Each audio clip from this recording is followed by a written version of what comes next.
Le damos la palabra al doctor Luis Fleischmann. Él es sociólogo, analista político, director de nuestro instituto. Él va a hablar esta noche sobre reflexiones y efectos actuales y futuros de la primavera árabe, hablando justamente de lo que para el doctor Causino es el fracaso de la primavera árabe. Vamos a ver qué nos dice el doctor Fleischmann. Sí, primero quiero decir que estoy muy honrado de que me invitaron a este panel y realmente compartir algo que me llega muy de cerca. Muchas gracias, doctor Causino, por esta presentación. Y es interesante que tu presentación la terminaste diciendo que hay un consenso general de la primavera árabe fue un fracaso.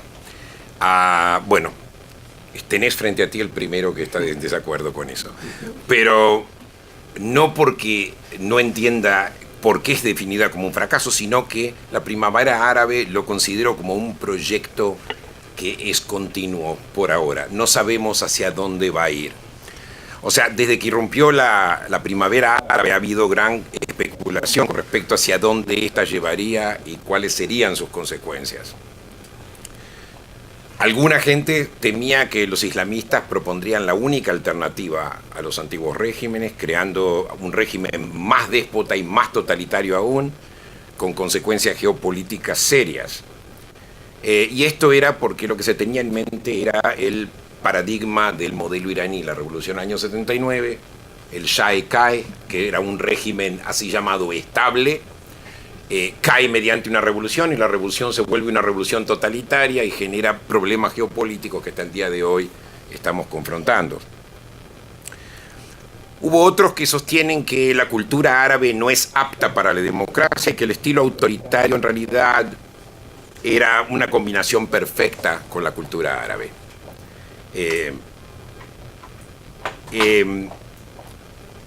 Y por otro lado, digamos, el argumento más común era que el antiguo régimen ofrecía cierta estabilidad y en este momento estamos en un caos total donde no sabemos a dónde vamos y estamos en una situación muy peligrosa. O sea, una especie de nostalgia hacia el antiguo régimen, llamándolo estable. Ahora, quiero empezar por este último punto. Los regímenes antiguos, que algunos todavía persisten, eran estables solamente en apariencia. O sea, era una estabilidad sin legitimidad. Muchos de estos regímenes comenzaron como nacionalistas, socialistas, panarabistas, pero luego se centraron en la supervivencia del régimen y se convirtieron en algunos casos en gobiernos sectarios, como ser Siria e Irak, y otros autoritarios y dinásticos. Ahí va entre ellos Egipto, por ejemplo, que entra como una revolución socialista, pasó a ser como una especie de...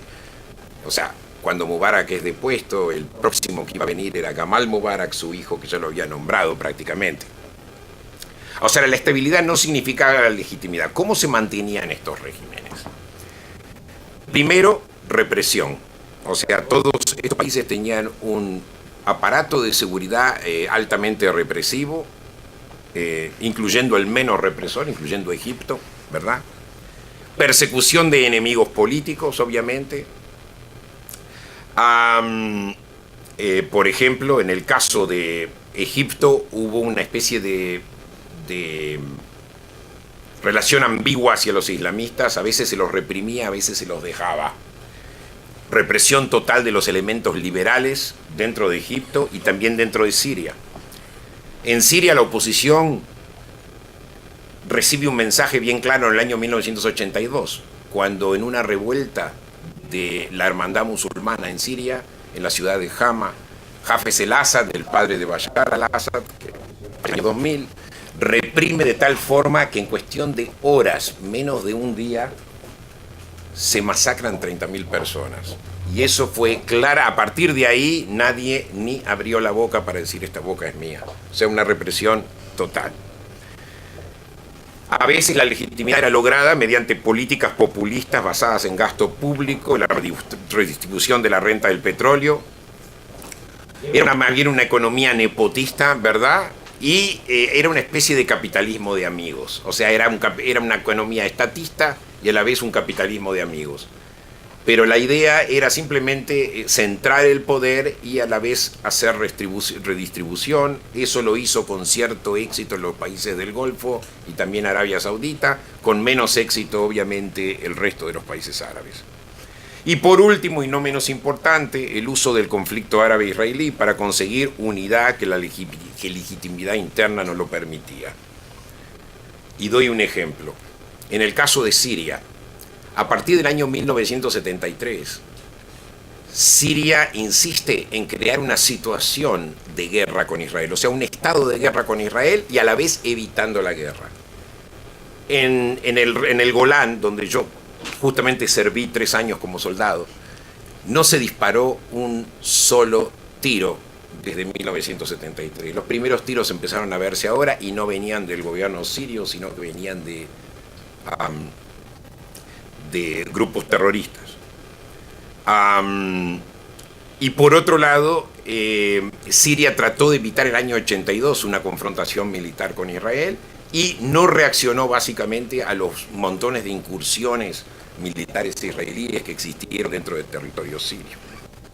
Pero sí, el estado de guerra con Israel era fundamental. Y eso generó un aparato militar impresionante, un aparato que también generó un aparato económico tremendo que dio también empleo a mucha gente. Pero el estado de guerra con Israel era fundamental mantenerlo para mantener la idea de que hay un enemigo externo. No fue solamente Siria quien lo hizo, por eso tenía sentido porque el gobierno de Assad, por ejemplo, escabulló los procesos de paz. Tenía sentido también porque los países árabes, por ejemplo, cuando Bill Clinton los llama para que convenzan a Arafat de que acepte una paz en Camp David, se escabullan. Los únicos países que responden al llamado de Clinton para tratar de convencer a Arafat de que acepte los acuerdos de paz con Israel en Camp David del año 2000, no Camp David del 79, sino el año 2000, es justamente porque irían a perder una carta fundamental dentro de la legitimidad interna de los países. Pero ahora se está dando un proceso nuevo a partir de la primavera árabe. Por eso yo no la quiero llamar fracaso, sino como un proyecto, lo vuelvo a repetir. Pero entiendo perfectamente de dónde Mariano Causino viene, por qué dijo lo que dijo. Y lo entiendo perfectamente. La primavera árabe cambia los términos del contrato social entre los ciudadanos y el Estado. O sea, no es que se firma un nuevo contrato social, pero sí, en las circunstancias actuales, donde después de la primavera árabe existe represión, guerra civil, caos y muy poca democracia liberal, lo único, es verdad, existe represión, hay guerra civil, o sea, el caso de represión es en el caso de Egipto, que hay una vuelta a la represión, ¿verdad? En el caso de Siria y Libia hay guerra civil, ¿verdad? Pero a la vez, lo que los gobernantes árabes que todavía están, lo que no pueden ignorar esta vez es a la sociedad civil. Hay una especie de transición muy lenta entre los árabes como sujetos de un Estado autoritario a pasar a tener un poquito más de ciudadanía. Se perdió el miedo al régimen y el régimen eso lo siente. Es por eso que, por ejemplo, Jordania y Marruecos hicieron reformas políticas. A propósito, Marruecos, las reformas políticas eran solamente de palabra, pero en este momento están habiendo protestas. Hay una huelga de maestros impresionante hoy en día en Marruecos, justamente porque hay una sociedad civil movilizada que no existía antes de la primavera árabe. También hubo reformas en Jordania, muy, muy importantes. Por ejemplo, en mayo pasado, hubo una protesta muy grande debido a la incrementación de impuestos y aplicación de otras políticas económicas, que esas protestas incluyeron también tribus que en el pasado estaban asociadas al rey, a la familia del rey, ¿verdad? Los hashemitas. A raíz de eso, en junio pasado, el rey Abdallah reemplaza al primer ministro jordano y a la vez le otorga un perdón a los manifestantes que habían sido puestos en prisión. Y libera, está en este momento, hay un proyecto para liberar de 5.000 a 8.000 prisioneros políticos. Y esa era justamente la demanda de la gente que protestaba. En Marruecos, hasta el día de hoy, las protestas justamente denuncian corrupción y denuncian la asociación del poder político con enriquecimiento ilícito. Esto era inconcebible más de una década atrás. Inconcebible. O sea, son procesos lentos, casi invisibles, pero en mi opinión muy importante. La crisis de la legitimidad de los gobernantes árabes es clarísima. Y como dije antes, lo que indica es que la gente ha perdido el miedo. Voy a agregar un poquito más después cuando hable del tema de la cultura árabe. Islamismo, yo sé que Joseph Agee iba a hablar sobre el tema de islamismo, pero vuelvo al primer punto que yo mencioné, que es el hecho de que principalmente el primer ministro Netanyahu decía que la primavera árabe no iba a llevar a una situación como la de Europa del Este, sino que iba a llevar a una situación parecida al año 79, que la única fuerza organizada que podía reemplazar a los regímenes, al régimen antiguo eran los islamistas. De hecho, resulta ser, y yo no soy para nada un apologista de los islamistas, al contrario, no le tengo la más mínima simpatía, pero reconozco de que los islamistas no han sido un grupo uniforme. Empecemos por Túnez. El partido Ennahda de Rachid Ghannouchi, ¿verdad? Recordemos, Túnez viene de una tradición más secular, ¿verdad?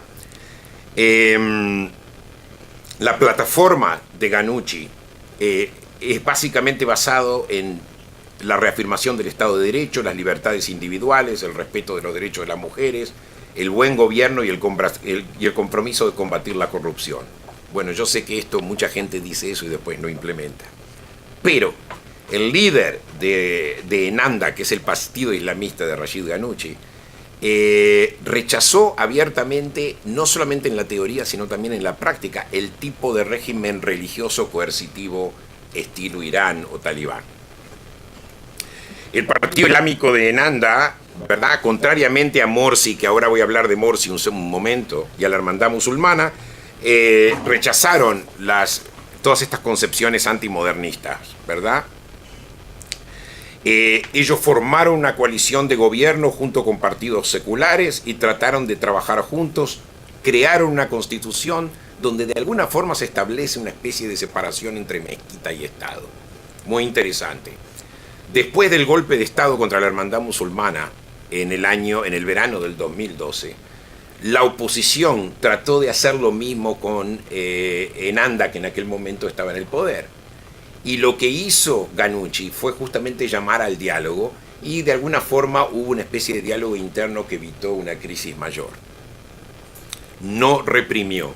Y eso es algo muy importante. Es verdad que Túnez quizás sea un caso muy especial. En Egipto sucedió lo contrario.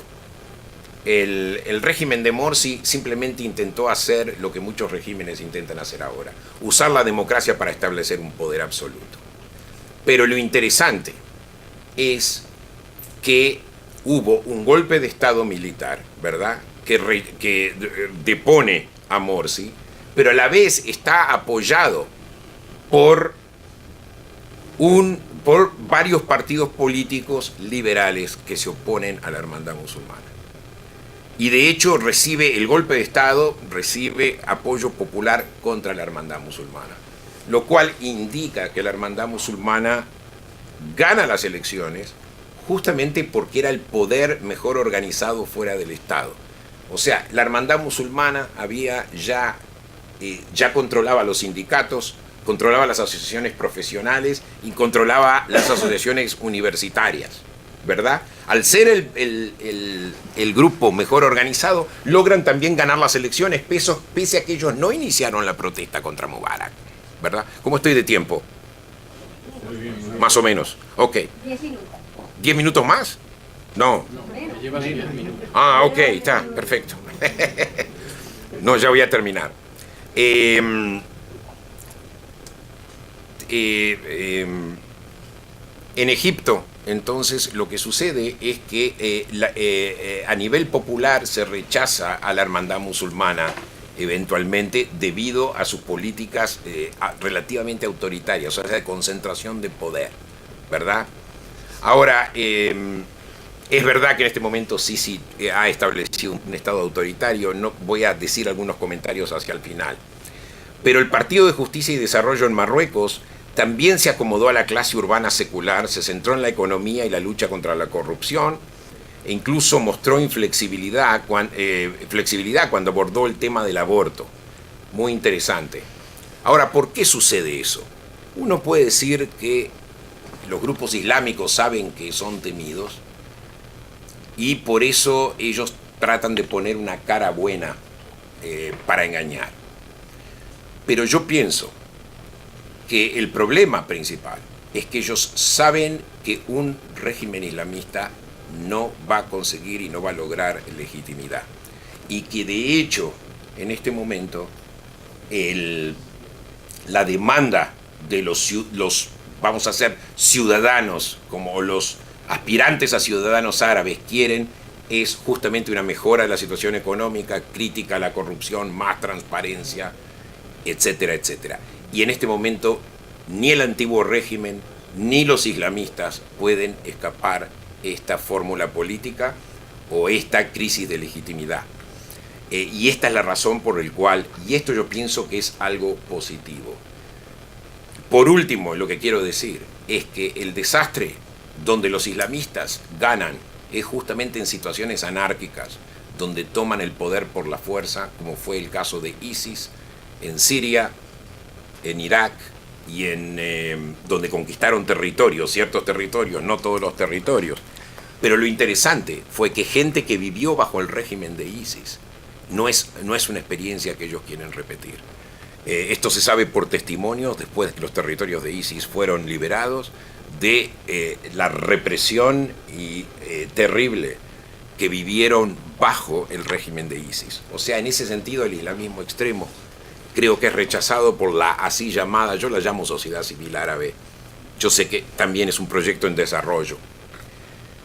En Libia, por ejemplo, a raíz de eso tampoco los islamistas ganaron demasiados escaños en las elecciones que tomaron lugar hace unos años. Cuando en realidad se predecía que ellos iban a ganar.